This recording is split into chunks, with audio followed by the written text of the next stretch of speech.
Strap in, this one's a special.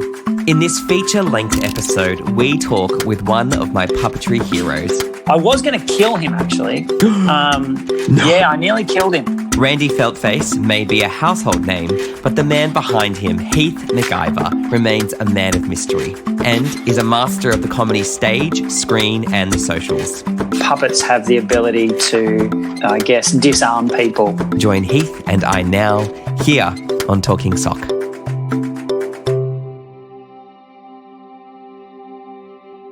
Welcome to Talking Sock, your one-stop shop for all things puppetry, arts and practitioners. My name is Pete Davidson and I'm especially excited to be joined today by Heath McIvor, known as the man underneath the mad and wonderful Randy Feltfaced. Heath joins us today by correspondence. Heath, thanks so much for being here and thanks so much for joining us on Talking Sock. Thank you so much, Pete. It's wonderful to be on the podcast, and I am also especially excited to be talking to you today, my good friend. That's very kind. So, Heath, why puppets? Puppets, because I think, for me personally, they are the ultimate way to tell story with character, with a degree of personal separation. And I think that puppets have the ability to, disarm people. And it's like a shortcut for me with performance. If you walk on stage, people look at you and they sum you up real quick. With a puppet, particularly with a puppet like Randy, for example, people can sort of just imprint their own life perception and perspective onto the puppet. So I think puppets they're universal. They work for all ages. They're very inclusive as an art form, I reckon. And they're silly. They're playful.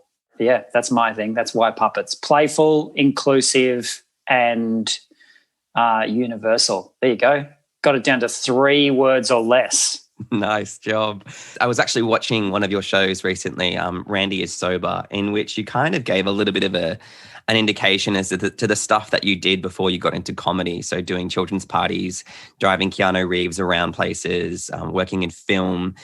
And I kind of wanted to know where it started in puppetry for you, because I think puppetry might have started before that, all that kind of stuff. Do you want to give us sort of an indication as to how you actually got started in puppetry? Sure. Look, to clarify the Randy stuff, like Randy and I are a lot closer now in terms of life story than we were. I'm sure we'll touch on this at some point, but our stories intertwine at times, but he kind of has his own backstory as well. I got started in puppetry when I was 17, actually, when I was cast. I was cast in a TV series called Pig's Breakfast in 1999. Oh, my God. 1998 I was cast in that show. 98, wow. So 22 years ago.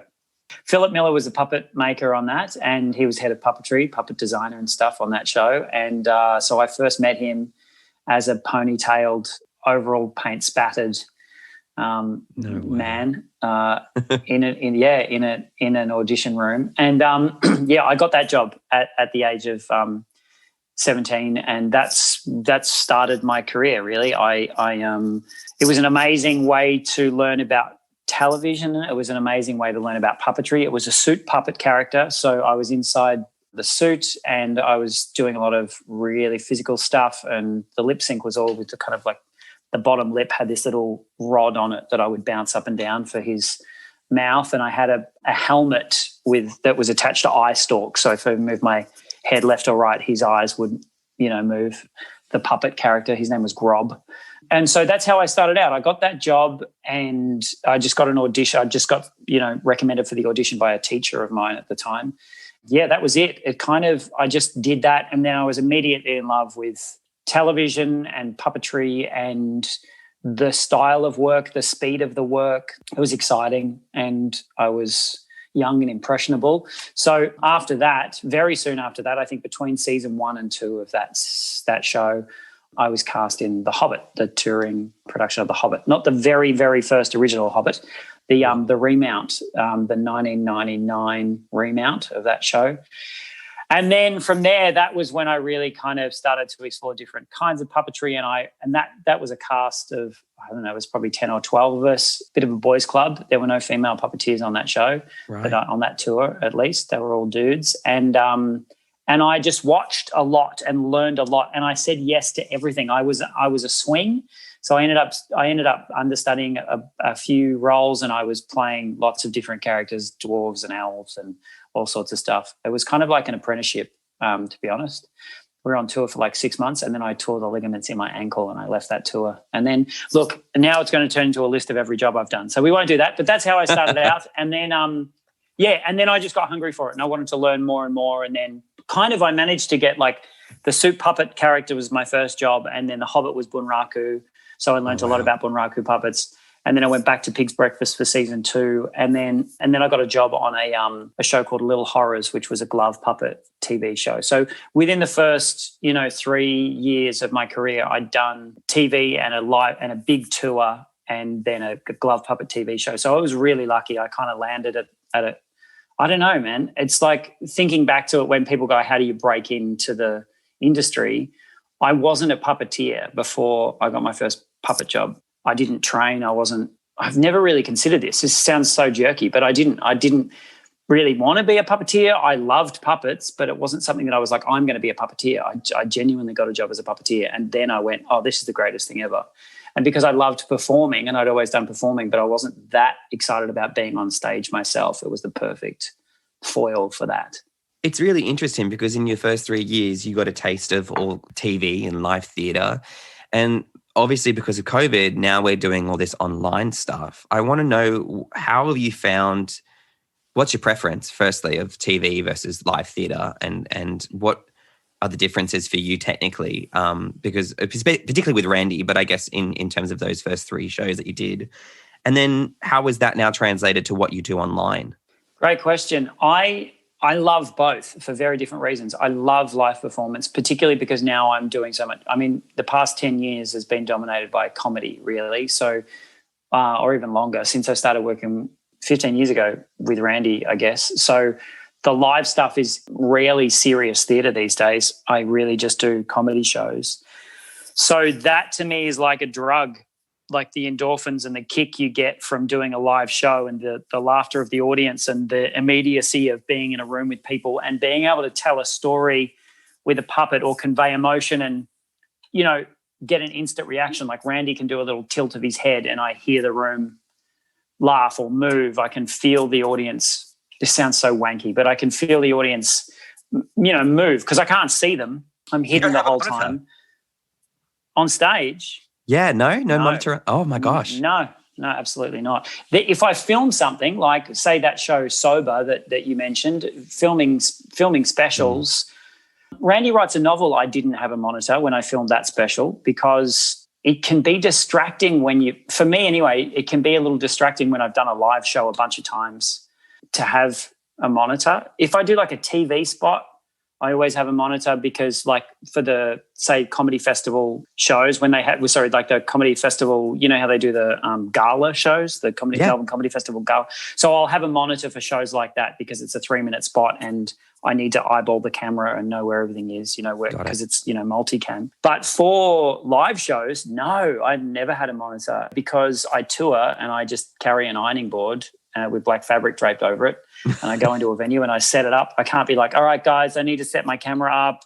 I need to get, and also it's, to me, the whole, like a huge part of the joy with Randy anyway is that I can't see. I can just turn his head at a random point in the room and say, hello, what's your name? And I don't have any preconception or idea of who I'm talking to. He's very kind of innocent in who he picks to talk to, I guess. I think having a monitor, people ask me that, do you have cameras in the eye, in the eyes, or do you set up a monitor? But for me, it would just ruin it. I love not being able to see on stage. Well, because it's the audience interaction as well, because you don't have vision, and often that's a gag of yours. But you've got, sometimes it goes wrong, and how I kind of, there's another question there about how you manage that audience interaction when it is so randomized and when it's so kind of fresh. I mean, this and now online as well, I've been noticing that you've been having sort of, I think the word that you use is linguistic heckler, but you use yourself as the audience in your online shows. So that's been really fun to watch, but how do you do it? Well, when it comes to crowd work, I don't think anything can ever go wrong for me anyway, because it's real. So if you're open to the fact that a conversation might not end in a big laugh and that you might end up hitting on something that is sensitive, or you might talk to someone who's aggressive, or you might talk to someone who's trying to show off, or you might talk to someone who's really vulnerable, if you have your ears open to however that person is going to respond, and you respond, I think for me, I try to be authentic in my interactions with the audience. So I keep it really playful. And then if it goes somewhere and we hit a point of vulnerability, I'm super into that. Like most of my crowd work is it's flippant and it's fun. But if someone is responding in a way that's like a bit dark or a bit sad or weird, I'll explore it and try to be like, is it okay if we talk about this? So I don't think anything can go wrong. I've never had anything like, sometimes the room will move. The only time it goes wrong is if you absolutely destroy someone, like a heckler, if you really take them down and you overstep and the audience takes their side. Yeah. So if someone's being a dickhead in the audience and I like really go hard at them, and then the audience is like, oh, that was a bit much, then I look like the arsehole. So I try not to do that. I try to be really fun and inclusive. But to loop back to the live stuff versus the television stuff, doing stuff for TV is the opposite, because you can be really precise and you can do more than one take, and you can see, like I can see everything. I'm always looking at the monitor. Everything is built around the shot. So I will play with, entrances and exits and popping up, moving around and stuff is that, to me, the mechanics of that is so exciting, and I love it so much. I love making film. I love making television because you're building something shot by shot and you can see it happening. Theatre and live stuff is a lot more frantic and energetic and in the moment. And so doing these live stream shows I found challenging, and doing live Instagram live stuff and all that stuff challenging, because it's a combination of the two without the satisfaction of either. And that's the first time I've succinctly summed up what it is about this that I don't quite dig. It's because you don't get an audience reaction if you're doing live stream, and you don't get precision second takes. There's nothing really clean about it. I did a live stream show called Feltfaced time. It was quite last minute. I spent a few weeks preparing it and creating all these bits, and I pre-recorded some stuff, and it was huge. Like I had a whole lot of different acts in on it, and I created a whole storyline, guests and all sorts of stuff. And I was like, it was humming. But then as soon as we went live, my mic fucked out. Oh, so something happened with my mic in the first 10 minutes of the show. I didn't know it was happening, but now we fixed it. It was fine. The rest of the show was fine. There was one other audio glitch in it. Right. But that to me is that wakes me up at 3 a.m. Oh God, that was a failure. Because if you do that live, you can hear everyone's like, your mic's not working. And you go, oh, okay, hang on. And you turn it into a joke. And if you're shooting on a set, people go, your mic's not working. But on the live stream, someone was sending me a thing in the chat going, your mic's not working. I'm not reading the chat. Oh, Christ. I'm trying to do the show. So things like that I've found frustrating. But yeah, television's amazing. Live theatre's amazing. The live stream stuff, I've got an idea for my next one, which I'm going to do maybe in November. I've got a really cool idea to try to figure out how to do both.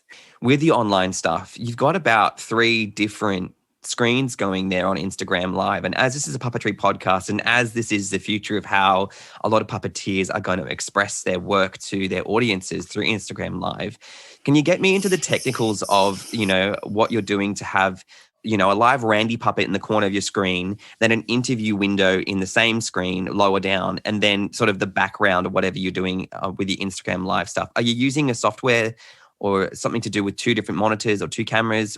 How are you doing it? Pete, you're asking me to reveal all my secrets. Oh no. It's really helpful though. I know. When I started looking at Instagram Live stuff, I was like, this isn't interesting enough. It's just 2 heads. And I get that it's important to have the 2 heads thing, but my idea with it was like, okay, each episode's going to be 15 minutes and I need a hook. So I'm going to talk about my breakfast and I'm going to talk about my tea. If you haven't seen it, for people who haven't seen it, it's a 15-minute Instagram live show where I talk to one of my favorite musicians about a song of theirs I enjoy listening to while I have my breakfast. And I start the show by talking about what tea I'm having and what breakfast I'm having, basically. And I have these graphics that come up that, like you said, show me and show the tea. In this pandemic, I've gotten a lot better at my Photoshop and my editing skills. So I use Photoshop and I use Premiere Pro, and I built templates in Photoshop and figured out where in Instagram Live, you can bring in images. Right. You can bring in photos. And I figured out where my screen goes, where my little image of me goes when an image comes in, and I built a template to put a frame around where my camera would end up. And then I figured out that that means that if you can bring in a graphic, you can bring in video. So then I started shooting stuff and dropping it in. So I really feel like I don't want to reveal this, but there's pre-filmed moments in the tea and breakfast, which is not hard to figure out. Like, clearly Randy's not pouring the tea in the shot where the tea gets poured.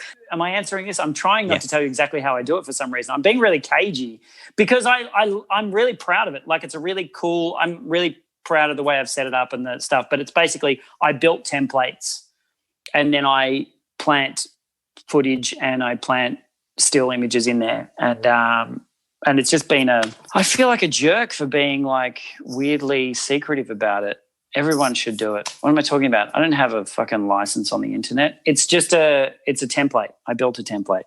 I think it's great that you even just what you've given us there allows us to think that it's possible for some of us. And I guess, we just want to know how it can be possible. So just the idea of knowing that you use Photoshop and you use Premiere is enough. But and it's really just about with any of that Instagram Live stuff, and also once I've done the show, then I do like screen recordings on my phone of the show, and then I reframe that and I cut 15 seconds, and then I'll put that into a template, and then I'll use that as an Instagram story to promote the show that I've just done. So it's actually nothing about it is like mysterious or hidden. It's just about actually embracing the form. So it's like, okay, if I'm going to do a show on Instagram, how can I make it look unique? How can I embrace that form? And how can I throw a bit of energy at it and make it clean?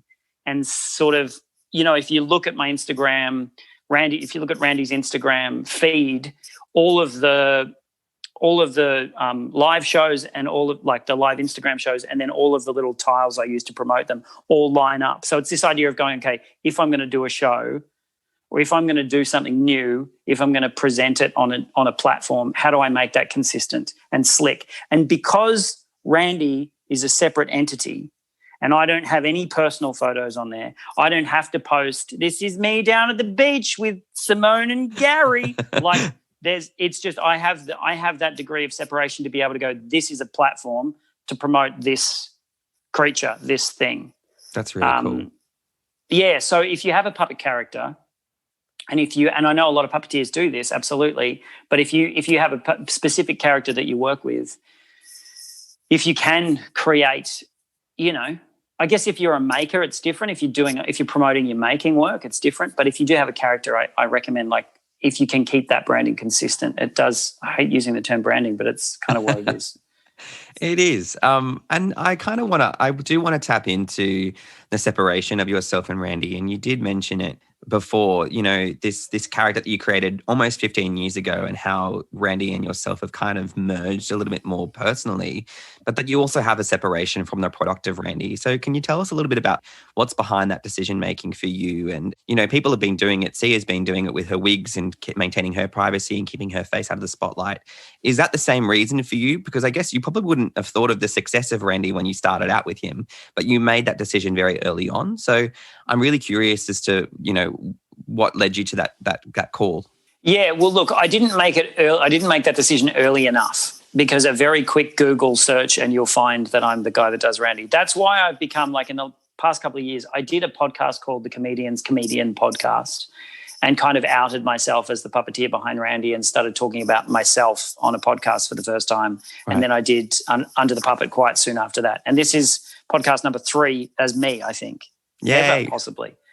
So I'm not like the Banksy of puppetry, you know, like I didn't separate myself from Randy early enough. But I started doing Randy as a puppeteer.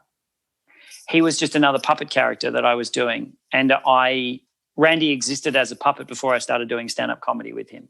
And then so as I started to develop more of the stand-up stuff and more of the comedy stuff with my own solo stuff with Randy and also with Sammy J, who he and I were writing a lot of shows together, I wanted to make Randy as separate from me as possible. So, you know, created his own website and all of that stuff a long time ago. So it was a very conscious decision because Randy, for him to have the power, I guess the word is power, or the gravitas or the believability, right. I can't stand up and take a bow. I don't do curtain calls. Like, why would you sit and watch a puppet for an hour and invest in that character and believe in it and then want to see the guy stand up and take a bow afterwards? For me, it's like if I'm doing a theatre show where there's a whole bunch of puppets and I'm a puppeteer and I come out and acknowledge the fact that I was the puppeteer, sure. But with Randy, the whole point is that he is the stand-up character. He's the dude. Right. So it's only been in the past couple of years that I've really been more comfortable about the fact that saying, yeah, I'm the dude that does Randy, because it's more fun if you buy it. Like if you believe that, you know, you don't, who gives a shit about the guy that does the puppet? Do you know what I mean? Really? I know that's a terrible thing to say on a puppetry podcast, but with that character, with the Randy as a character, he's way more important in that than whoever's crouching underneath him. So yeah, it was a conscious decision, and it's one that I've sort of had to really go to defend. Like, for example, when Sammy and I made our series, Sammy J and Randy and Ricketts Lane, I don't appear anywhere in the credits. So that Sammy and I wrote that show together. I obviously puppeteered Randy. We created the whole series together, but it's written by Sammy J and Randy is the only one that appears in the credit. And Randy was the one that got nominated for the actor award for best comedy. No way. That's wild. Best performer in a comedy. I can't even remember what it was. Best comedy performer or something. First puppet to get nominated for that award or whatever. But it's that is kind of, that to me is like mwah, mwah, mwah, mwah, delicious. That's, you know, like, because it's but you can't stop people from then putting my name on IMDb or then creating a Wikipedia page or something. Yeah. People don't want to get in on the joke. People want to go, I know how it's done. Always. People will, when you have a puppet on your hand, people will come up and go, I can see how you're doing that. Talk to you and not the puppet. So you just have your hand in it, do you? How do you do the mouth? Is it, you know, it's like it's too real. Just suspend your disbelief for a minute. Just be a child. Enjoy, you know. But you do epitomize for me a lot of, you know, a lot of people on the show so far have said that puppetry is egoless. And I think for you, you know, the actual absolute separation of you between Randy and the fact that you don't want to break that fourth wall with the audience at the end of every comedy show that he does. On the flip side, though, comedy is a lot about ego, if I do say so myself. I think there's a lot about stand-up comedy because it relates and it is often so much more personal to the comedian, the performer, and it's usually about their lives. How do you draw that line with Randy? And, you know, and you mentioned that he's been merging more with your life lately. So, you know, how has that kind of come about? Well, my writing has changed. The first show I did with Randy, his first solo show, was called Randy's Postcards from Purgatory. And I created, it was a puppet show. It was like a puppet show with moments of, it was like a storytelling show. It was full narrative. It was a full hour. It had 3 acts. It had songs. It had other puppets.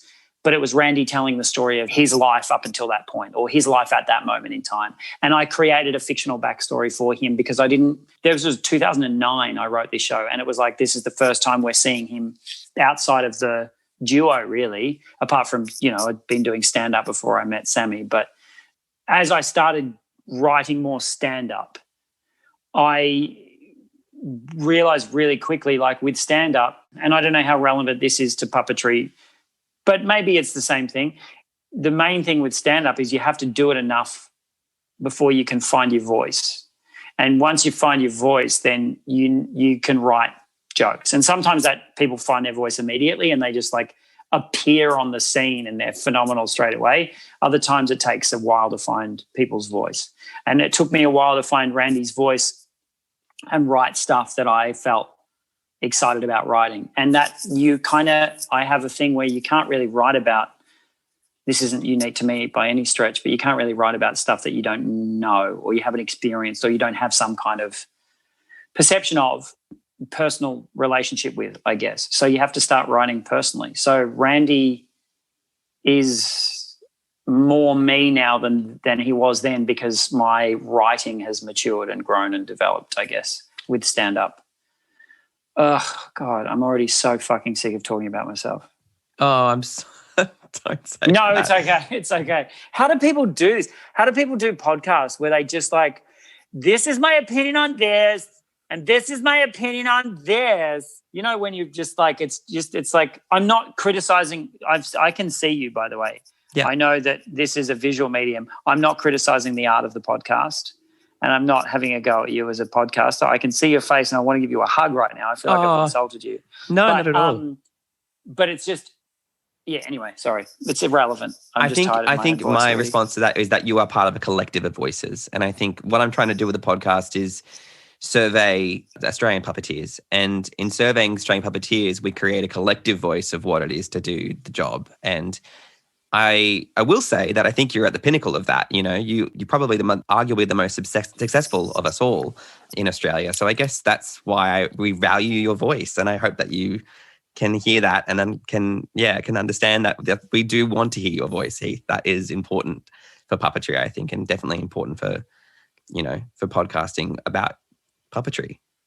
You know what? That is so wonderful and so lovely to hear. And I feel like I had a lot more connection and a lot more, like I don't feel like I did have a lot more connection to the puppetry community before I kind of put Randy in a suitcase and hit the road for, 10 years. Because, the first, that's really kind of you to say. And I do feel like, and I do want to be part of that community. I feel like I am part of that community. I don't feel that I am, I feel like I'm at a point in my career where I've paid some dues, I guess. I don't know if I'm at the pinnacle. Like I have so much more to do, but I feel like you learn so much from working with other puppeteers. Like all of my growth spurts in puppetry come from working intensively in a cast, skills, sure, like performing with Randy every night for 5 years, like that'll hone your glove puppetry skills. Sure. But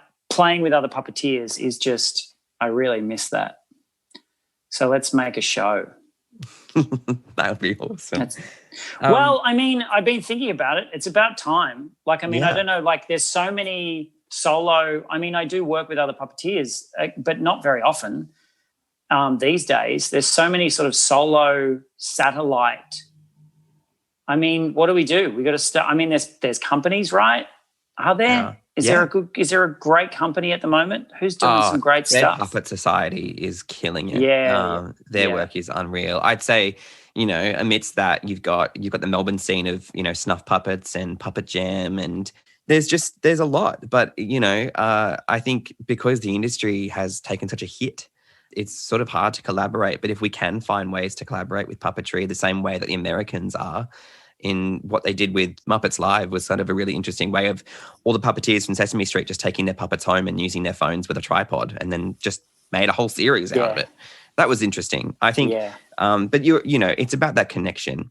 I guess to jump back into questions though, in the same show, like in Randy is Sober or like in Randy Writes a Novel in particular, your shows are really witty, they're really funny, and they're super fast paced, and they often use a lot of improv. But just as we've had this conversation now, I see you as a really reflective and poignant sort of performer and puppeteer in person. And you clearly are quite a deep thinker. And I'm kind of curious as to how you use, darkness is the wrong word, but some of that darkness in the comedy to address those more serious issues. Well, I don't start, when I'm writing a new show, it's different with every show, but usually what I do is I think about, I start a show with what I've been reading. So I read a lot, and then I I'll pull together a whole lot of different bits and pieces of what I've been absorbing, what I've been sponging. And my first drafts are really super funny. They are. There's the basis of the jokes are there, but it's really a list of things that I want to talk about. And so the last show I just did, Modus Operandi, which is the one that I cancelled, whatever it was, 190 shows or something this year. That show, that one, like my list was age, race, gender, fame. Right. You know, that's where you start. So these are the topics that I'm thinking about. These are the topics I want to cover. And then I fill that in with big chunks of topics. And then you just go back and you go over it and over and over it and put as many jokes in as you can and like get the laugh rate as kind of frequent as possible. And then I've only just figured out, I think Randy Writes a Novel was the first time I got the balance right with how, and it took me a while, it took me a few seasons of that show to get the balance right between poignant storytelling, messaging, the point of the show, a bit of pathos with enough jokes to earn the right to do that. And there are a lot of stand-ups who would go, why do you even, this whole, you need a story, you need a narrative, you need to just tell jokes. I get that, but I'm a storyteller, I think. I like telling stories and I like to I'm a bit of a narrative. Like I can't not make a show have a narrative with theatre or stand-up, really. So, yeah, I kind of start with that. I start with the story. I start with the big, chunky bits of, the meaty stuff, and then I go back and just layer it with jokes. And then you find out the order, you do it live. That's the one thing. Like it's really the only art form that you need to rehearse and practice in front of a crowd, really, to know if it's good or not. And so you have to do it a bunch of times and find out where the laughs are. And then you just have to be ruthless and edit stuff that doesn't make people laugh. But on the subject of audiences, you have traveled all over the world now. How are audiences in America different from Australia or different from Edinburgh? Like, is there a very different kind of audience that you've noticed? Yeah, I mean, this is a question I get asked a lot, and everybody any touring comic gets asked this question. It's like, how are audiences different? And I don't know. The only way I judge countries by audience is how conservative the country is.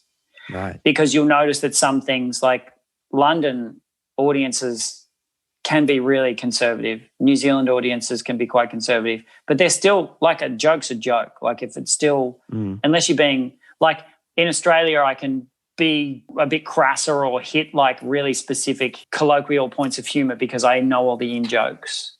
And in America, I have to change my language so people understand what I'm saying. But the American audiences I found were just so joyous and so just like ready, like they're there, they know what their job is. Their job is to turn up and have a good time. And unless you are a just shithouse, they are like on board. Right. And then if you do something they've never seen before or include them in a way that makes them feel like they're seeing something for the first time, they go nuts. I love it there. I love the audiences there. And in Australia, same thing. Like if you can, Australians are a bit more, I don't know, I'm going to shit on my own country. I don't want to do that. Comedy, but we're talking about comedy. We should be talking about puppetry. I know. Who gives a shit about comedy? All right, let's go back into puppetry then. I was hanging out with Philip Miller when we recorded his episode. And then again, a few months later, he pulls up an image on his computer and it's Randy.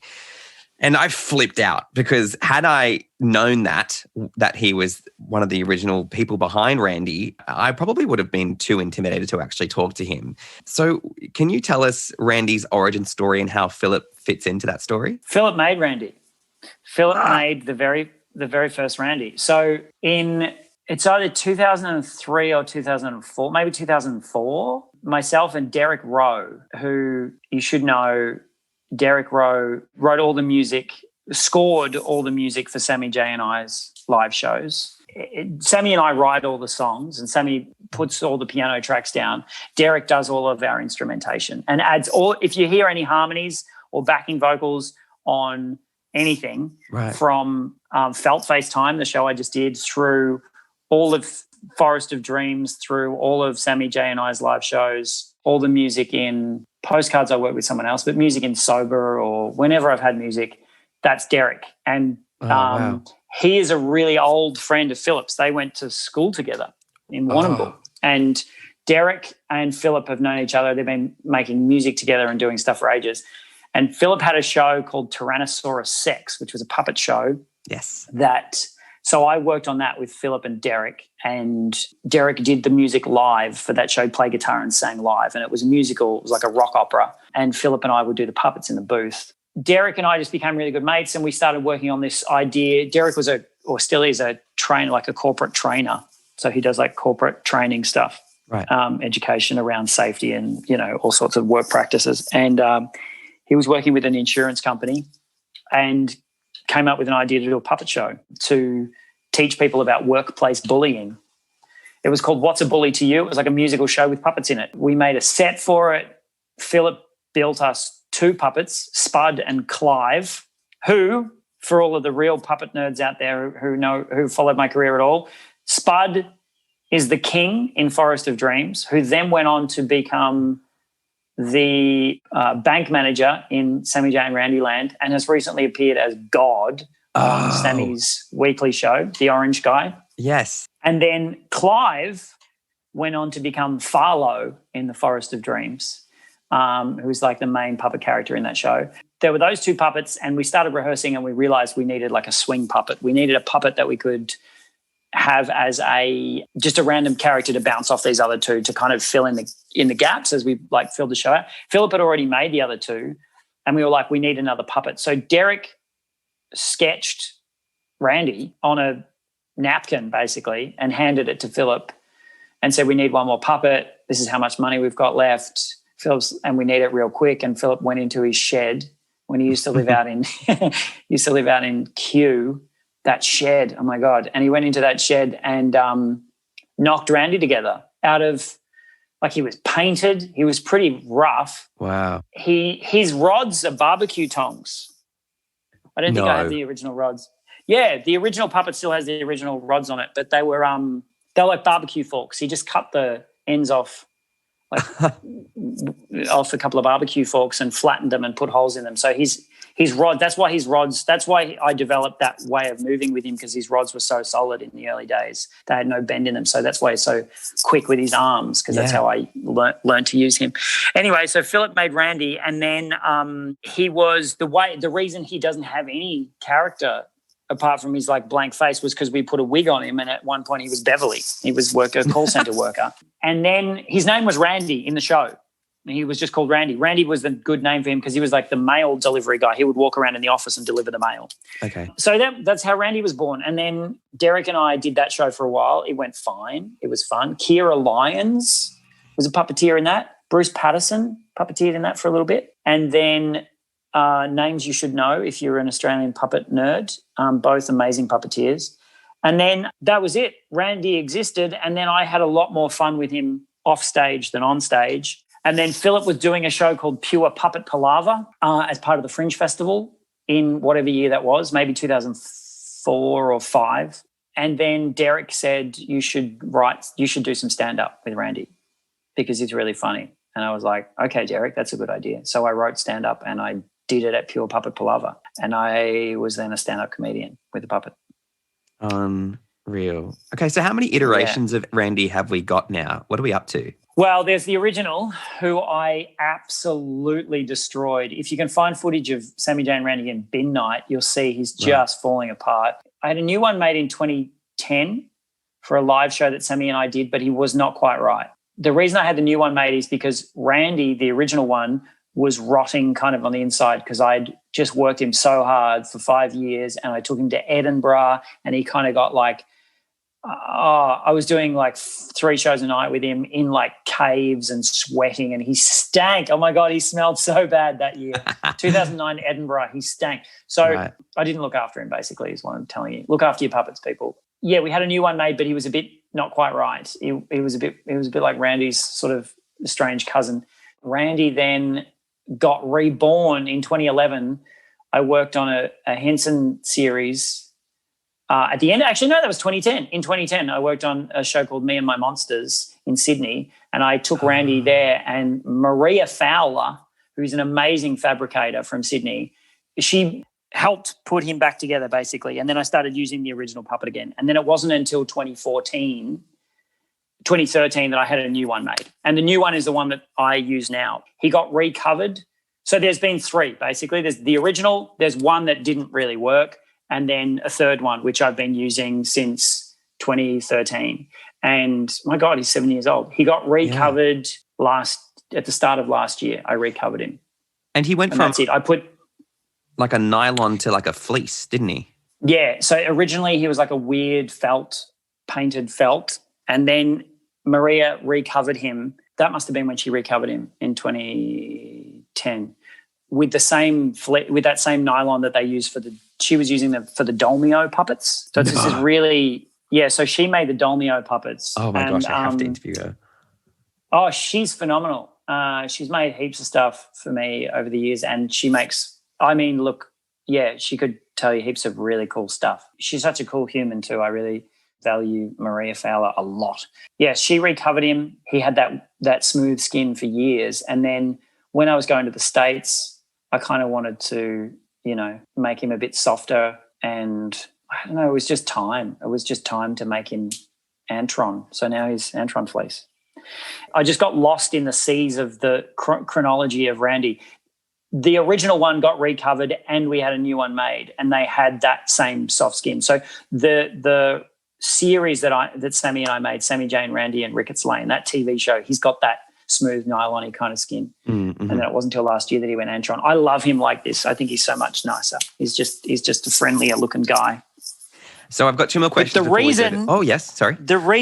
reason you saw Randy on Philip's computer was because Philip just recently scanned him for me and made a 3D model, because I'm getting 2 new Randys made as we speak. But we had a problem with the Antron. It came over from the factory and we got it dyed, and then Maria worked on the puppets and then moved the puppets to a different part of her studio where the light was different, and we realised there was a fault in the Antron. It's got a stripe in it. So we're now waiting for some more fleece to come from the States to recover them. But then I'll have 3 of them, which is amazing because I can leave one in America, and I travel with him in hand luggage, and touch wood, he's always been there when I've needed him. I used to check him in. I only just started carrying him on hand luggage this last year. But I've never lost him so far, but you kind of need a bit of insurance. I want to ask you, because you just mentioned before, like taking care of the puppet. And actually, when you do use a puppet like Randy so much, 1, what is that relationship with that puppet like after so many years? And 2, how do you take care of Randy? What do you use? Great questions. My relationship with him, I'm obviously very fond of him, but he is just, I came up with people like Philip, and I learned from people who have like a real affection for puppets and a real love for puppets and a kind of an affinity with them, but also I understand the mechanics enough of them and the tool-like nature of them. I remember Philip telling me this story. It was I think it was a Unima convention or something, or a puppetry convention, where Frank Oz was using Cookie on stage. Oh, no, he was using Grover. He was using Grover on stage in front of all these people and like talking to like a room full of puppeteers and puppet nerds, and as Grover on the mic at a lectern basically. And then after he finished, he like grabbed Grover by the neck, took him off, and like threw him to the side into a suitcase, threw, and the whole audience went, ah! And he's like, but he was like, it's just a tool. It's just a tool, people. When he's on my hand, he's Grover. When he's not, and that was like, I remember that going, yeah, that's kind of how that's how I see Randy. I take him off and I throw him on the couch, or he goes back into the suitcase, or I'm pretty disrespectful of Randy, to be honest. He gets knocked around. He travels all over the place.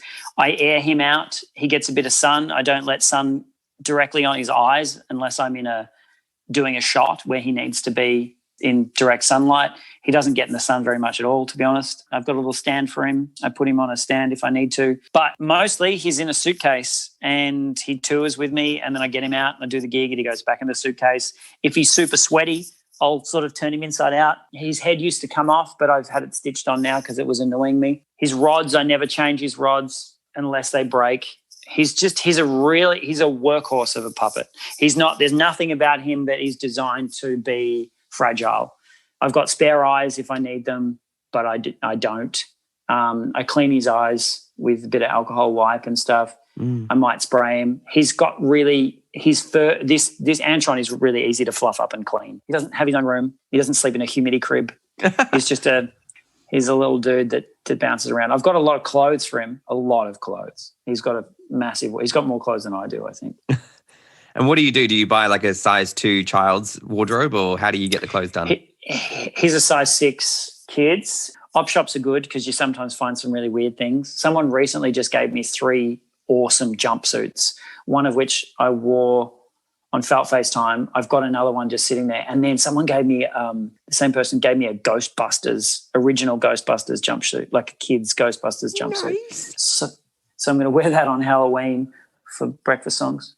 Yeah, I don't know. That's it. He's a cool little guy. And I've got heaps of other puppets, but they're all in like my shipping container I've got like a big road case with a whole bunch of other puppets, but Randy's really the only one that gets to see the light of day.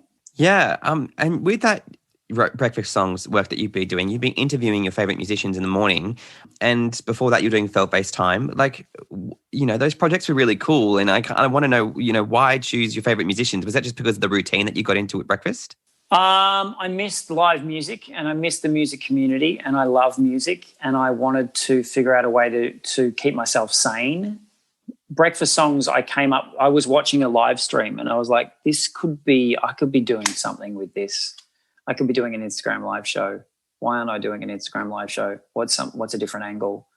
And I just love music so much. And I was like, I could get some musicians. And originally I just started it as an idea to keep myself from going a bit crazy in isolation. And I've just finished, as this morning was episode 31. So I did 6 weeks of it and took a week off. I'm planning on doing another 6 weeks. And it's actually been really great. There's been a couple of mornings where I'm like, I don't really want to do this. And then as soon as the musician starts playing the song, I'm like, this is the best idea I've ever had in my life.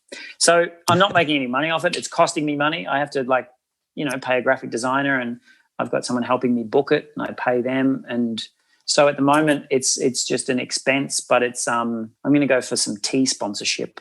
Hopefully, maybe by the time this goes to air, I will have secured some tea sponsorships. I don't know, man. It's just fun. It's fun. It's that thing about exactly what I was saying. It's like there's a platform here. How can I use it? And puppetry is a great way to communicate things. And I think no one has mentioned, not one person, not one of the musicians has said anything about Randy being a puppet. None of them have been weird about it. These are musicians that I've never met before or spoken to. A lot of them I have, but a lot of them I haven't. And he's just disarming. He's just like a real dude, So cool. We're going to go to break. So you are listening to Talking Sock with One Orange Sock and Heath McIvor. We'll be right back after the break. Make sure you hit subscribe and follow at One Orange Sock Productions on Instagram. More with Heath in just a moment.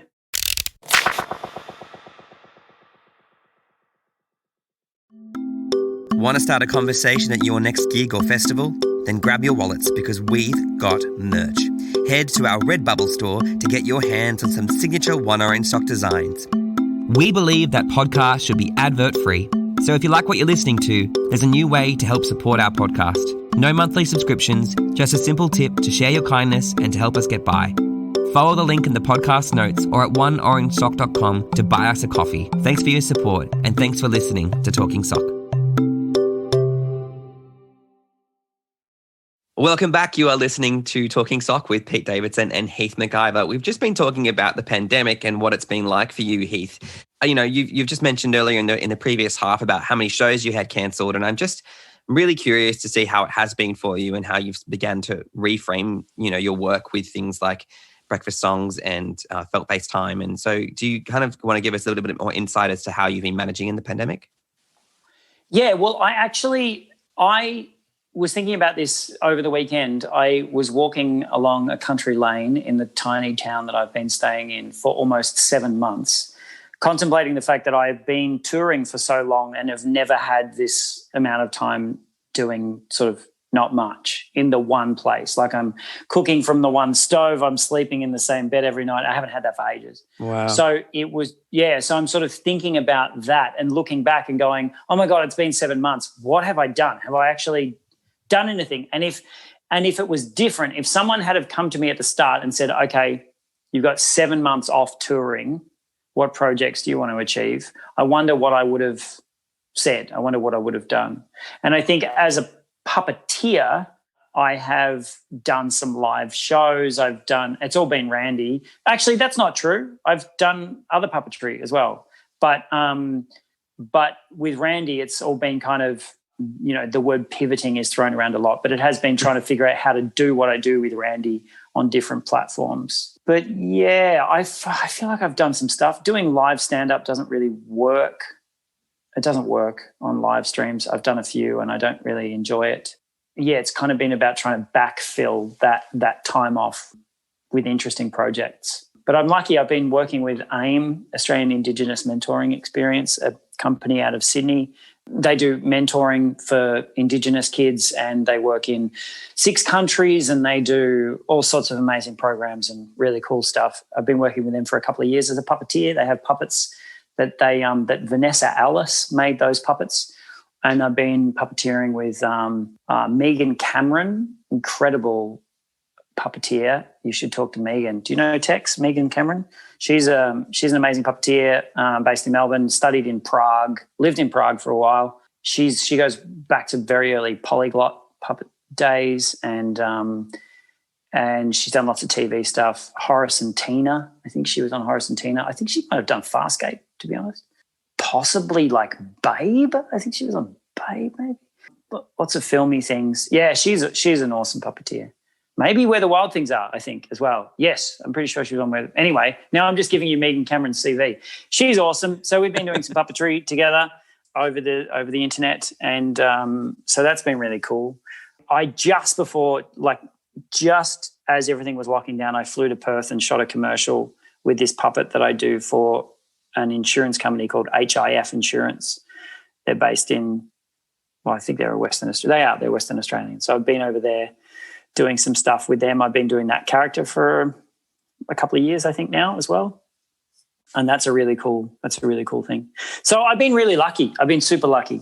I just don't know if I've done enough. I feel like I'm at a point where I'm like, okay, if this is going to go, let's say there's 3 more months left of this year, I'm definitely not going to be able to do my job properly, quote unquote, the way I did it before for the next 3 months. So what really cool projects can I create in this time and how can I make them happen? So that's where my head's at the moment. It's probably going to be a lot of writing, I think. Wow. The way I kind of think about the lockdown in Melbourne, it's like the first third of it for me was comprehending it. The second third was adjusting to it, and sort of the last third of it has been managing and actually being productive in it. So I don't know. I don't think we can be too hard on ourselves about what level of productivity we have or don't have. It just, we never knew. We never knew how much time. I know. That's a really good point. That I think it's very easy to go, it's been 7 months. You could have written 3 novels. I'm not sort of doing that to myself, but it's like, okay, what can I celebrate and what can I build on? What can I do next? Yeah. And I guess, it's probably shown me that I needed to stop for a minute, but I really didn't want to. Like had really cool momentum happening. So it's one of those things where you just, you kind of just have to roll with it, I guess. Everybody's in the same boat. I'm safe. I'm well. I'm in an amazing place. Super grateful for how lucky we've been in this country particularly. Absolutely. And it's a wild old time. What a time to be alive. Hey, Heath, it's time for our segment called The Geek Out, in which my guest and I mention something that's been getting us through this time of social isolation. And so my Geek Out for this week, I just started an online course with this amazing puppet builder and marionette artist from Iceland called, and I'm going to get it wrong, Bernd Agrognik. And he's helped me start to get into marionette building and carving with wood. And so I've become this like mad geek about wood believe it or not, and different kinds of trees and different kinds of birch and pine and all that kind of stuff. And I've just been loving, one, having an online community of puppeteers or starting out in a new form. And I love the idea also of just being in someone else's studio. I think that's what I've really missed in this last 7 months of, I've walked into Philip Miller's studio in his garage, and it's just like, oh, the potential of so many different projects. And then, looking at having a look and an insight into this beautiful man's amazing workshop. So yeah, it's been so nice to be able to jump into some learning again and feel like I'm actually being productive. But Heath, what have you been getting up to in lockdown? Firstly, that's so cool. Good on you for marionette making. That's really awesome. Look, we've got options. I have gigged out on several things. Probably the coolest is I bought a telescope. I don't know if that's, it's very geeky. I've never been, where I am out here in the country, there's just an abundance of stars if it's a clear night. So I have been looking at planets through a telescope and losing my mind. When I got it, I thought, okay, I'm going to look in this and I'm going to see like purple Hubble level nebula and space clouds. But you just have to go, okay, there's just going to be fuzzy dots, but you're going to be able to see them a bit better. And then I saw the ring around Saturn and my brain melted. Like it's a little circle with a really clear ring around it. And I'd never seen that before. Anybody who's looked through a telescope and seen that before is just going, yeah, it's a thing, Heath, whatever. But it changed the way my brain works. So I've been getting into stars. I've got stargazing guides for the Southern Hemisphere, and I've got an astronomy encyclopedia now. I've been, traipsing my little telescope out there in the backyard in the night and looking at the moon and the stars and figuring out constellations. And, yeah, I've been kind of geeking out on that. Oh, it's so interesting because my housemates and I have also been getting just stuck into every single space documentary that Netflix can offer.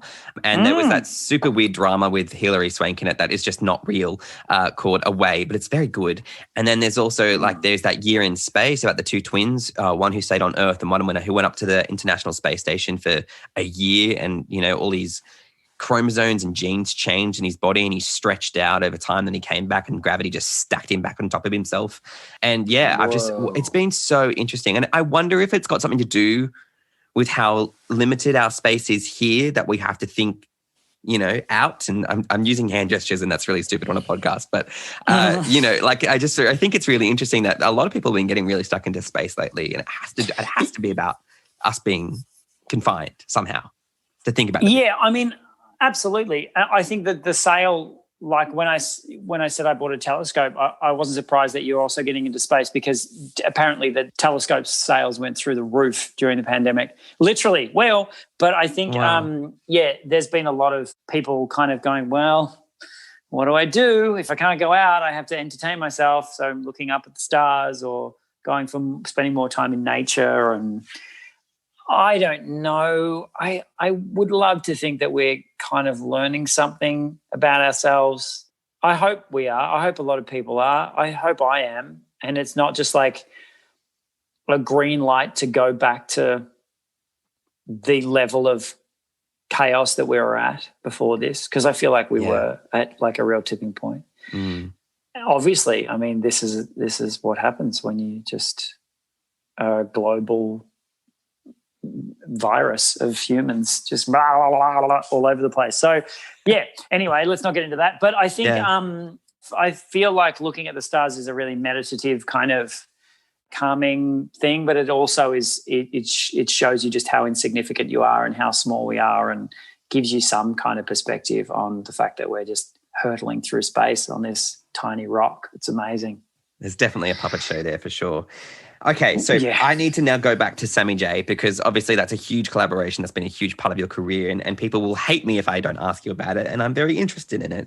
I wanted to ask you about those years with Sammy J and the duo that you were, and I think that was the first time I saw you was, on Good News Week, I think it was back in 2010, doing a segment with him on the show, and it was just such joy, and I had never seen a puppet and a human interact in that way, and then Avenue Q kind of hit Australia and we started to see that. But your process with Sammy J is what I'm really interested in. Like, I wanted to get back to things like Ricketts Lane and those skits, and just what was a day in the life in a rehearsal room on those sorts of things? Wow. Firstly, there's a lot of past tense being thrown around here, but Sammy and I are still I still consider us to be a duo in some respects. Like I was on his radio show this morning and I'm filming a sketch with him this week. So we still do talk a lot and we still do make stuff. So, there's a tendency for people to think that, or there's a misconception that Randy didn't exist before Sammy J and Randy, and that neither of us did, and then we broke up at some point. But right.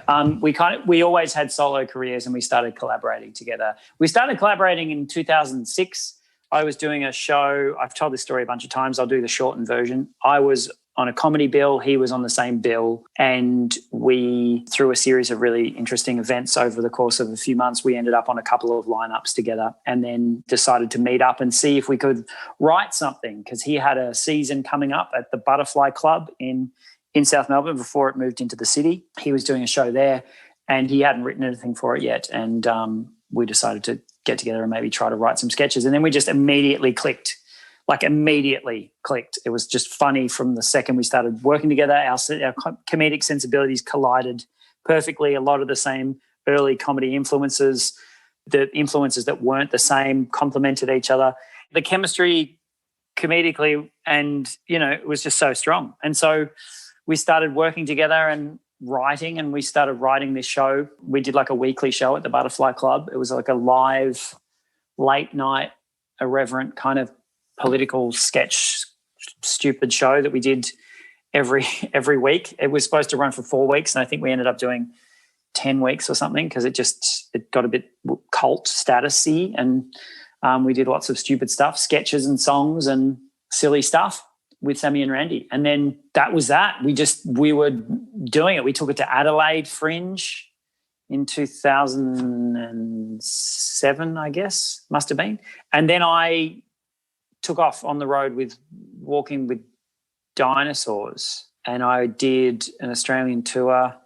Yeah, because that year in Adelaide, so it must have been 6, 7. But yeah, anyway, I took off on the road with Dinosaurs. Sammy started coming up with this idea for a show called Sammy J in the Forest of Dreams, and he wanted to have puppets in it. And he called me for puppet advice. He said, I want to do this thing where I have like puppets attached to brooms. Can I operate puppets with my feet? And I was like, well, I could just be in it. And he was like, oh, yeah, you're a puppeteer. Oh, yeah. We had this weird conversation. And then I left Dinosaurs in the States. I did the first 3 months of the US tour, and then went, I got to get out of here, and came back to Australia, and Sammy and I started writing Forest of Dreams. So and then we did that. So I think the collaboration just clicked in immediately, and then we were pretty inseparable comedically. We kept writing our own shows. We did Forest of Dreams in 2008, and then in 2009 we did solo shows. 2010 we came back together and did Ricketts Lane, the live show, and then we kind of kept doing our own solo shows along the whole way. We've always had like an open marriage when it comes to comedy. It's kind of he's my comedy husband, but we have an open marriage. That's great. It's kind of how we say. Yeah, so that's how it started. Does that answer that question? Yeah, I guess it does. I guess the content, it's just hilarious. And I wonder how frenetic or filled with energy those days writing the show must have been, or might have been. The rehearsal room. Yeah, sorry, that was the question. We're both real sticklers for structure. So if we're writing a show, we spend a lot of time figuring out the plot, where it's going to go. Then we break it down into 3 acts, and then we break those acts down into scenes, and then we break scenes down into beats, and then we start improvising. And when we write, so we have the structure, we have like the scaffolding, and then we just improvise dialogue until we find the funniest thing. And you can get stuck writing something for ages to try to come up with the funniest thing, but we've learned over the years, you just put anything down. If you get stuck, just write something and then come back. You can always add jokes, always. So that's how we write, and it's really fun, particularly if we're writing songs. Like when we did that show Good News World, which was the Good News Week spin-off, we were writing sketches and songs every week. We were writing a song a week and a couple of sketches a week, and then we were writing our own sketches as well, not duo stuff, solo stuff as well for that show. So that early days of doing the Butterfly Club shows, of doing high amounts of turnover every week, kind of set us up to to do that. And when we write, we don't write Randy as a puppet, really. Like, unless there's a really specific puppet joke we want to put in, we just write Randy as a human. I always write Randy as a human, and then we figure it out later. So you just write him doing whatever. I think that's an important thing with puppets. You just write them like they can do everything a person can. That's really interesting, though, because when you bring into like things like Randy sucking on Sammy's nipple, or like bouncing on a fake trampoline under, behind the playboard, like that obviously is such a huge gag. So at some points you're flipping in between that magic of whatever the puppet's able to do. Absolutely, but you write.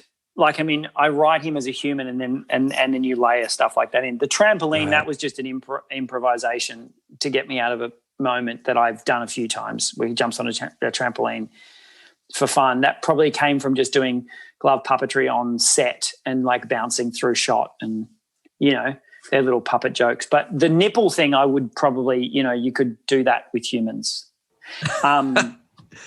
You really could, Sure. It's like just a stupid, creepy gag. And that, again, that was absolutely just an improvised moment that stays in there. So a lot of that stuff, like Sammy squashing Randy's head, the first time he did that was definitely just an improvised moment.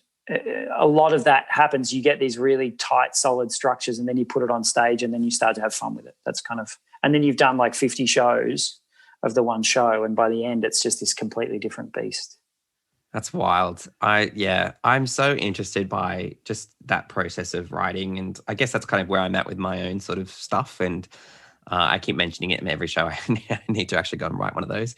And I guess, Heath, what I wanted to ask you next is just, and it's as puppeteers, we know how physical puppetry is, but I don't, like when I was playing with Princeton on Avenue Q, I got breaks in my show. Like I got to have my arm up for a couple of songs, and then I got to come off stage and put my arm down. You do a live show for an hour plus, and Randy doesn't come down once. So I want to know how you maintain that physicality. And I guess you've been doing it now since you were like 18, but it looks so physically exhausting, and there's so much physical comedy from Randy in those moments as well. You become super quick in flipping him around. And I'm so interested to know, what do you do how are your shoulders feeling? How do you do my shoulders are fine. My knees are fine. Like I'm on my haunches or my knees. Like I don't sit on anything. I don't use a wheelie. I don't use a cushion or anything. I just crouch, and I duck walk a lot and sort of pivot on my haunches. That's my most comfortable operating position, because I think I started with The Hobbit was all duck walking, and then I think the Little Horrors, that show, the sets were built high, but they were at duck walking height. They weren't at full standing height. So I think all of the first few years of my puppetry was all very physical, and that was because I started with suit puppetry. So I was like, well, this is what it is. And I just got really into that. So also when you're performing on stage with another human, I want to be able to be as dynamic next to Sammy. Sammy can run out in the audience. I've got to be able to be dynamic. I don't just want to be sitting there on the one spot. So I just developed a performance technique that's pretty, I don't know, frenetic and moving around. And also puppets are way funnier when they move around. So it's just sort of, I developed that way of doing stuff like on my haunches rather than standing up. Because, like Muppeteers and stuff, they're standing or they're, they're intertwined around each other on sort of rollies and stuff. But how do I do it for 90 minutes? It's just, I don't know. Once I'm in the show, I'm in the show. I don't really think about it. Sometimes, like at the beginning of a show, I might get a burning forearm, like if I haven't warmed up properly. Like if you start talking straight away, I'm like, oh, crap. Like this is going to take a minute to warm up. And I've had back problems, my lower back. I've had problems with that. So if I don't have, this is going to sound sort of wanky, but if I lose my core strength, well, it's not wanky, it's just a bit self-indulgent. If I lose my core strength, like I can't, my back goes out a bit. Yeah, it's a physical performance job. It's like, for me, it's physical. Like I look at it as physical performance. I think about puppetry in terms of like dance or a skill it's not really like circus, or it's not really like gymnastics, or it's just physical. To me, I'd see it as physical theatre. That's how I approach it. And stuff, when we filmed Ricketts Lane, the series, it was all on location. There were no trenches. There was no raising of cameras. There was like, there'd be a couch in front of me, or I'd be coming up through a table. But that show, I was in more crazy positions and did you'll see there's long tracking shots where I walk through frames through a house. I'm just duck walking and trying to watch monitors on different sides of the room and stay under the camera. And we did everything except one shot.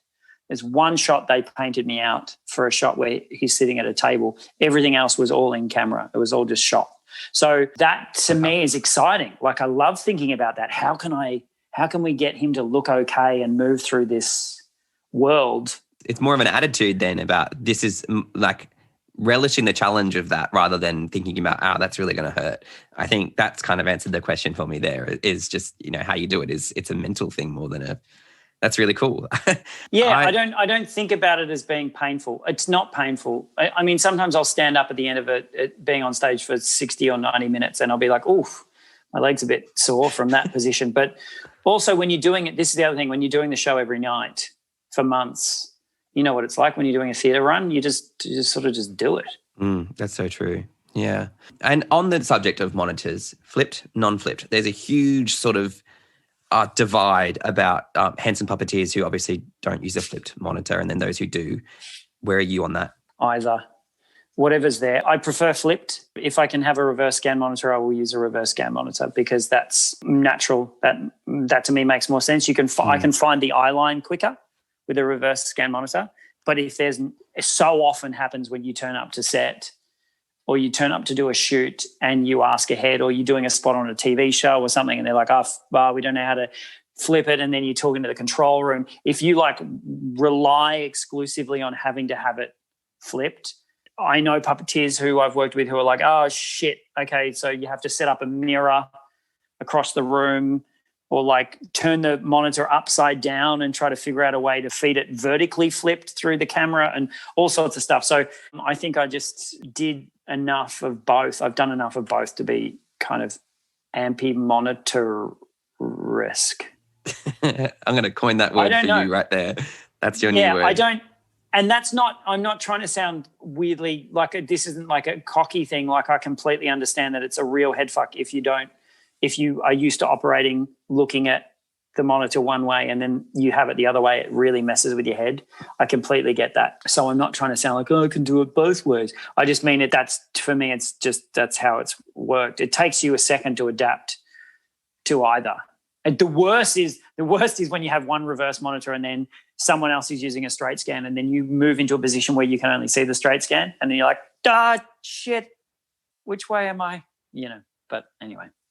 What do you think about Randy as a character now? Over this time you've sort of developed, Randy has slowly become sort of more like you in your writing, but do you think the character has changed?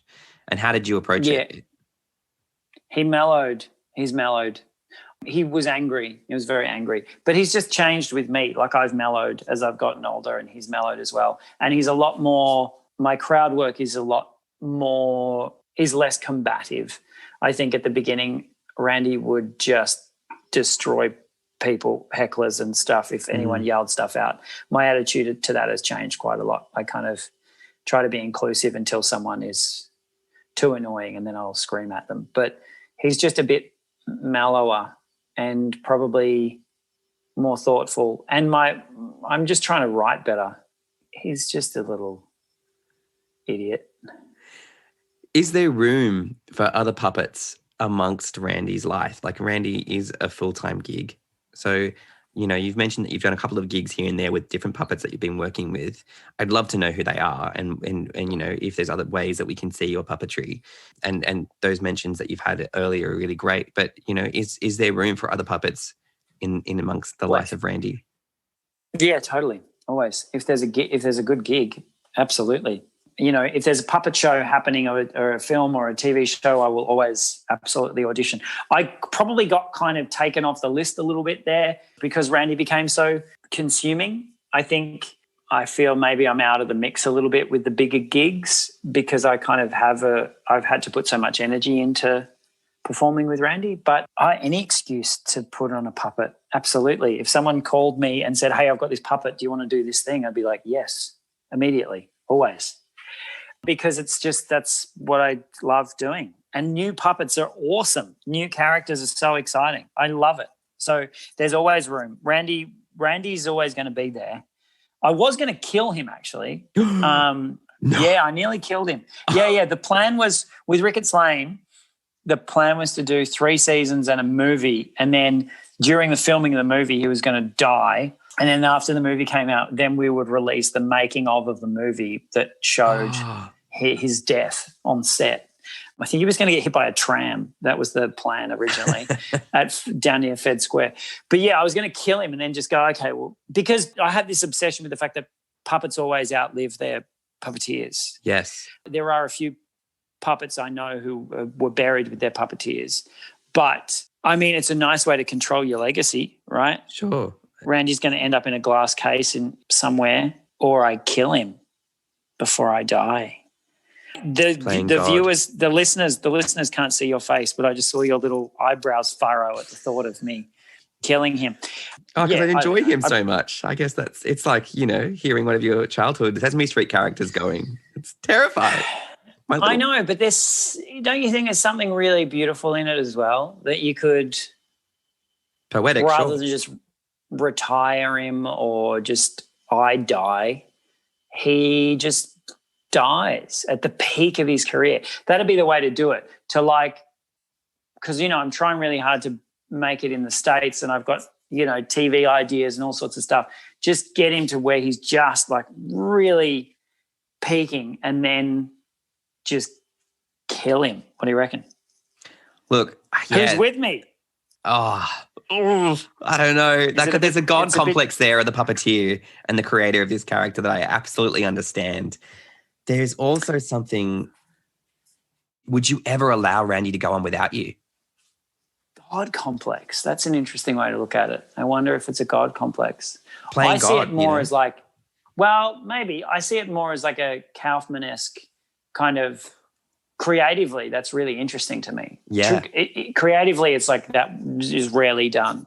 The idea of Randy going on without me, I don't know what that would be, because he's not just saying words that other people have written. He's not I guess with Jim and Kermit, so much of Kermit was Jim, but he was also doing very Kermit-y lines, and he wasn't writing everything. Jim wasn't writing all of that dialogue.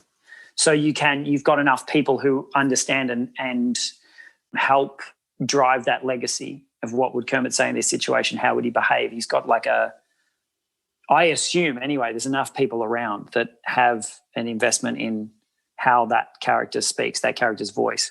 With Randy, it's so personal. I think it would be weird. If he was a character in a TV show, maybe. Like if someone could just do my voice and just keep, well, here comes Randy, maybe. If that money was going to my non-existent wife and children, sure. But no, I think we have to kill him, folks. You heard it here first. So what is, like you have just mentioned about America and what you're trying to do over there, and what is next for Randy come the end of lockdown, and what does that mean for Heath? And you mentioned earlier about you feel like you're not at the pinnacle yet. So what is the pinnacle? There's 3 questions in one, but there you go. Go for it. Well, they're all kind of intertwined, because I can tell you what my plans for this year were. I was going to take this current show that I'd written, which I can't really do anymore because it feels like no longer relevant in the new world, but I was going to tour that around Australia, go to Edinburgh, do Montreal, and then do a big tour of the States and some more shows in London and a couple of European shows. So there was like a plan there, and I was pitching a show in the States to try to get it. I really want to make a TV show, and I don't feel like I can make it in Australia, unfortunately. So I think the States is the place for me to go to make a TV show. It's a shame, but that's just the reality of it. There's 1 half-an-hour slot on a Wednesday night on the ABC, and they don't really want to take risks. That's kind of the reality. And this is coming from someone who's lucky enough to have made a show on the ABC. Yeah. So I don't want to sound like there's no hope, because there's so many different platforms and you can make shows, absolutely. But for me, I'm like, okay, if I really want to make it, I kind of have to make it. And when I say make it, I don't mean like become famous. I mean make the show. Because the idea of making it or breaking through or whatever, it's just, for me, it's just projects. And if I have to go somewhere to make that project because that has the infrastructure for that project to be made, that's a no-brainer for me. You just do it. You just get on a plane and you figure out a way to do it, I think. I know that might be a cocky kind of privileged attitude, but I think if you believe in your idea enough and you can just drive yourself enough and be around the people and keep working to the point where you can, just do it. You just have to just do it. Anyway, so yeah, I want to go to America and do that basically. And then after I make the TV show, I want to just do more touring in the States and do another comedy special, the kind of Netflix route. And then maybe we'll just see where that ends up. It's just one project at a time. I mean, I've got plans. I've got all sorts of projects happening, doing a lot of writing. There's a couple of books that Randy has mentioned on stage that need to be written. And, more shows with Sammy J, more puppet gigs. If someone called me today and said, we're shooting this amazing TV series or film that's got puppets in it, I would put Randy in a suitcase and I would jump on that as well. I just want to keep working. That sounds incredibly exciting. I'm going to give you a chance to talk about Australia and the industry. You've mentioned that, a show can't be made here in Australia, you think. So you're someone who has had real success in puppetry and you're Australian. And so for us young, ambitious Aussie puppeteers and comedians about to start slogging away at that journey, do you have any advice of how to navigate the Australian TV landscape industry, puppetry industry? And it's really easy to say that luck got you there, but what else do you think helped you make it? I mean, timing was important, but also, Sammy and I made a TV show and we developed it for 5 years before it got made. And, we pitched it a bunch of times to different department heads and rotating department heads at the ABC. We had to prove, we spent a lot of years proving that Randy works on television, that people could trust him as a character, trying to break down getting him on panel shows. And then it was a bit of like, it's hard to, until people see it, they don't know if it works. So particularly with television, that's the thing. People have to see it. That's why they keep making the same show, because they've seen it and they know it works. So they just want to keep making the same show. Wow. So with our show, Ricketts Lane, the stage show, it was called Ricketts Lane, a live sitcom. It was called like a blatant sitcom pitch was the original name subline for that show. So we did that, and then we had to prove that you could put them in different places. So the follow-up to Ricketts Lane, the live show, was this show we did, Bin Night, where they were just in one situation for the hour. Everything was, we had a 5-year plan. And at the end of that 5-year plan, it was, we get to make our TV show. And we worked our asses off. We wrote scripts, we wrote pitch documents. When we got to write the scripts, we worked really hard on them. And this is not new. This is what people do when they make TV shows. Everyone works really hard on it to make it happen. But that journey started 5 years before that. And then when I say I was lucky that I got a start in television. So I kind of knew where I wanted to end up. As far as advice goes, I don't know. It's changing. The landscape is changing all the time. I think if you are a puppeteer, I kind of have done lots of different styles of puppetry, but I sort of ended up specializing in glove puppetry just because of that's what I've done most of, I think. So I've just worked enough and worked hard enough to be someone that people might come to say, hey, do you want to do this? Or can we talk to you about this glove puppet? Or, it's just I think I've just been around for long enough to kind of get to that stage now, which is really amazing, because when I started, I wasn't that person. So it's just been time and I just kept doing it. If you're asking me how to get a TV show up, there's a real process in terms of creating pitch documents and Bibles and episode outlines. And, there's a real process in terms of creating a world to be able to show someone that that's a thing that exists and that you've thought it through and you understand it and you've got ideas and here are the puppets and this is what it's going to look like and this is what it feels like, and you could maybe shoot a pilot. If your ultimate goal, I guess, if we're just talking about television, if your ultimate goal is to get a show on TV, work backwards. Say, for example, with us, 5 years backwards, we did a live show, and that took a year before that to start writing that live show. So over 6 years, we had a plan to get there. So maybe it's shooting sketches and putting them on YouTube, or collaborating with different writers, or collaborating with different creatives to make a world. Maybe you have a series of steps leading up to that ultimate goal. If that's your ultimate goal, work backwards, figure out how long it's going to take, and then just do it unapologetically, enthusiastically, fearlessly until you get to where you want to end up. That's, I think, the only way to do it, right? Because otherwise you're just knocking on the door and going, I've got a thing. And people go, ugh. Also, chasing funding is really hard. So if you can, if you can collaborate with people who can help you fund stuff, or if you can get grants and things, that's awesome. But also I just think, like, low budget to start with, just make a thing and do it. Like fringe festivals, comedy festivals, do independent shows, shoot something, put it on the internet, just make content. When I say make content, I think you got to think it through as well. Like, don't just shit stuff out. Like, try to make thoughtful content. And if you have a goal in mind, you'll make decisions that will lead you to that place. Also, just wing it and see what happens. There's that way as well. But I think that's more, you stumble into luck that way, I think. And then as far as the puppetry community in Australia goes, or the state of the puppetry industry, to me, it seems like there's a whole lot of incredibly talented puppeteers of all ages still creating, still working. It's a hard time to quantify what's happening because the world is in the state that it's in. But I've worked with and been lucky enough to meet and continue to see puppetry from people in all different parts of the country, in all different styles.